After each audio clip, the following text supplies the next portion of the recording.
साथियों, अगर आपके पास कम पैसा है लेकिन फिर भी आप चाहते हैं इंडिया के टॉप 50 कंपनी में पैसा लगे। आपके पास पैसा कम है लेकिन आप चाहते हैं कि इंडिया का टॉप आईटी सेक्टर में, मतलब जितना भी आईटी सेक्टर की कंपनी है सभी आईटी सेक्टर में आपका कंपनी में पैसा लगे। क्या आप चाहते हैं कम पैसा होने के बावजूद भी कि इंडिया का जितने भी फार्मेसी कंपनी है सभी फार्मेसी कंपनी में आपका पैसा लगे? तो इसके लिए सबसे आसान होता है साथियों ईटीएफ।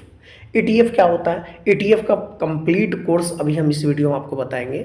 इसके बाद आपको कहीं भी जाने की ज़रूरत नहीं पड़ता है, ठीक है। एंड इस कोर्स को देखने के बाद आप गारंटी के साथ हम कह सकते हैं कि आपको 100% ईटीएफ समझ में आ जाएगा। ईटीएफ होता क्या है, ईटीएफ बनता कैसे है और ईटीएफ का फुल फॉर्म क्या होता है। ईटीएफ का फुल फॉर्म होता है एक्सचेंज ट्रेडिंग फंड।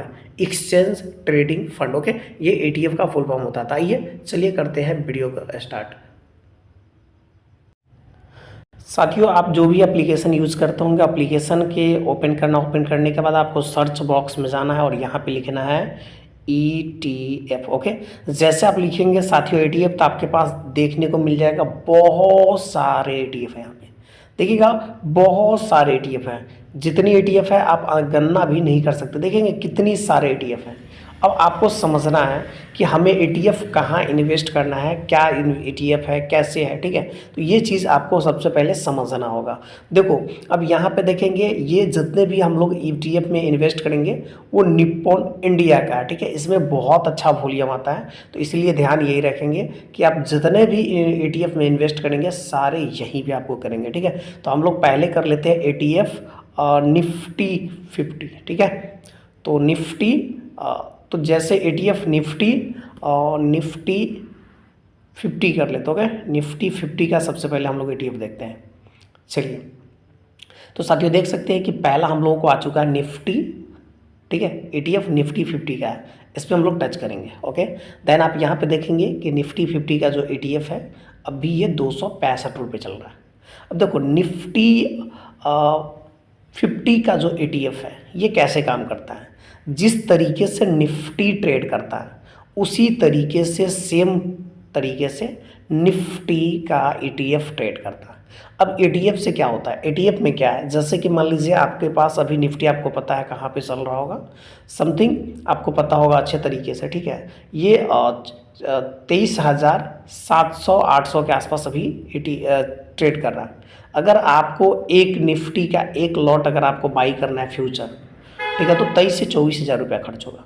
लेकिन उसी जगह पे अगर आप मात्र 265 रुपया लगा करके एक लॉट आप बाई कर सकते हैं ETF का, और जितना प्रॉफिट उसके अकॉर्डिंग होगा उतना प्रॉफिट आपका यहाँ हो जाएगा। यानी कि वहाँ पे आपको सिंपल समझोगे 24,000 23,000 रुपया लगाने के बाद जो प्रॉफिट आपको देखने को मिलेगा उसी तरीके से सेम प्रॉफिट आपको मात्र 265 रुपये लगाने से देखने को मिल जाएगा, परसेंटेज वाइज देखा जाए। क्योंकि जिस हिसाब से निफ्टी ग्रो करता है उसी हिसाब से ये निफ्टी 50 का ETF ग्रो करता है। ETF का मतलब होता है ETF, जो ETF है, ठीक है, एक्सचेंज ट्रेडिंग फंड। मतलब जितने एक्सचेंज में ये निफ्टी 50 का जो 50 कंपनी है उसमें जितने एक्सचेंज में ट्रेड होता है उसी से ETF का लेवल ऊपर, यानी कि ETF ऊपर जाता है और नीचे जाता है। तो इससे सिंपल और आसान भाषा में आप समझ सकते हैं कि ETF अगर आपको निफ्टी में इन्वेस्ट करना है, निफ्टी 50 में इन्वेस्ट करना है, लेकिन आपके पास पैसे कम हैं। क्यों निफ्टी 50 में इन्वेस्ट करना है? क्योंकि निफ्टी 50 में इंडिया के कितना टॉप टॉप 50 कंपनी, ओके।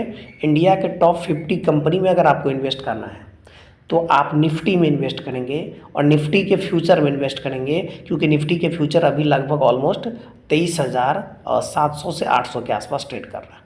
तो आपको एक लॉट बाई करना है तो 23,700 से 800 लगेगा।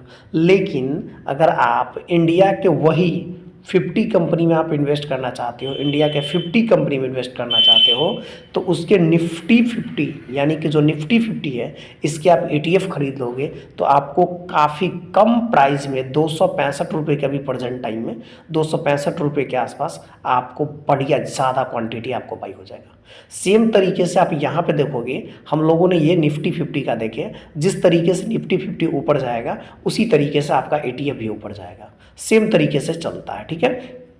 एंड यहाँ पे देखेंगे निफ्टी नेक्स्ट 50 का है, ठीक है। एंड उसके बाद किसी का भी आप ETF, जैसे ये निफ्टी IT का हम लोग लेते हैं ETF निफ्टी IT का, ठीक है, ये IT सेक्टर का ETF है। जैसे IT सेक्टर का आपको पता है, तो आपको पता है कि IT सेक्टर उछाल आने वाला है। एज एग्जाम्पल आपको पता है फ्यूचर में IT सेक्टर बहुत अच्छा उछाल देने वाला है, तो ये कंफर्म है कि आपको IT सेक्टर में पूरी जितनी भी IT सेक्टर की कंपनी हैं, तमाम IT सेक्टर के कंपनी में आप आराम से इन्वेस्ट कर सकते हो उसके ETF के माध्यम से, ठीक है। ETF के माध्यम से आप आराम से ETF बाई करेंगे, ठीक है। आप देखोगे कि जिस तरीके से मार्केट ये ऊपर जाएगा उसी तरीके से आपका फंड यहाँ पे बढ़ता जाएगा, ठीक है। तो इस तरीके से बहुत ही आसान होता है, ETF में आप यहाँ से ट्रेड कर सकते हैं, ठीक है। आप चाहेंगे तो डेली भी ट्रेड कर सकते हैं, आप इसमें इन्वेस्ट करेंगे बहुत अच्छा रिटर्न आपको प्रोवाइड होगा, ठीक है। तो ये निफ्टी IT सेक्टर है। अब निफ्टी फार्मा सेक्टर आप देख सकते हो, ठीक है। तो निफ्टी फार्मा हम लोग देख लेते हैं।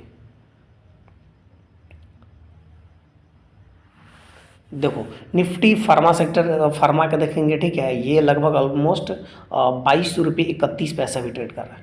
अब आपको पता है कि इंडिया का इकोनॉमी के अनुसार, ओके, सो निफ्टी का जो भी फार्मा कंपनी है वो कन्फर्म है कि ऊपर जाएगा, ठीक है। और आपको पता है कि फार्मा कंपनी को ऊपर जाना है, एग्जाम्पल आपने रिसर्च किया कि आने वाला अभी कुछ दिन में फार्मा कंपनी ऊपर जाने वाला है, तो जितने भी फार्मा कंपनी है तमाम से ये चलती है क्या निफ्टी फार्मा का ETF। आप निफ्टी फार्मा के ETF में आप इन्वेस्ट कर दोगे, काफ़ी अच्छा रिटर्न आपको देखने को मिल जाएगा। जैसे आपको बजट के बाद पता है कि बजट के बाद किस सेक्टर में अच्छी रैली देखने को मिल रही है, उस सेक्टर के आप ETF में इन्वेस्ट करके बहुत अच्छे पैसे कमा सकते हैं। जैसे बहुत सारे ETF हैं, अब जहाँ चाहे वहाँ इन्वेस्ट कर सकते हैं। ETF का बनता कैसे है ETF, तो उसी तरीके से सेम तरीके से बनता है, जिस तरीके से निफ्टी में ट्रेड होता है उसी से ये निर्माण होता है। ये अलग अलग होता है, निफ्टी IT होता है, निफ्टी जितने भी होता है तमाम प्रकार के अलग अलग बहुत सारे ये ETF आता है। ये ETF में आपको बैंक का भी HDFC बैंक का भी आता है, ठीक है। हर चीज़ का ETF आता है, जैसा अभी हम आपको सर्च करके दिखा देते हैं ETF, okay. ETF HDFC bank देखेंगे यहाँ पे साथियों, HDFC बैंक का, HDFC बैंक ऑलमोस्ट मान लीजिए कि आपके पास उतना फंड नहीं है कि आप HDFC बैंक को बाई कर सकें, तो HDFC बैंक को बाई करना है तो आप उसको ETF को बाई कर लीजिए, क्योंकि आपके पास पैसा कम है कि HDFC बैंक को आप बाई नहीं कर सकते हैं, लेकिन आप उसके HDFC बैंक के ETF को बाई कर सकते हैं। एंड जिस तरीके से HDFC बैंक ऊपर की तरफ जाएगा उसी तरीके से ये HDFC बैंक का ETF भी ऊपर की तरफ जाएगा। तो समझिए आपका HDFC बैंक में इन्वेस्ट हो गया, और कम पैसा होने के बावजूद भी आप इन्वेस्ट कर सकते हैं, ठीक है। इसमें SIP कर सकते हैं, तो बहुत अच्छा रिटर्न आपको देखने को मिल जाएगा। तो जिस हिसाब से HDFC बैंक चढ़ेंगे उसी हिसाब से उसका HDFC बैंक का ये ETF चलेगा, सेम चलता है, ठीक है। तो इसीलिए कोई टेंशन नहीं है, आप यहाँ पे इन्वेस्ट कर सकते हैं।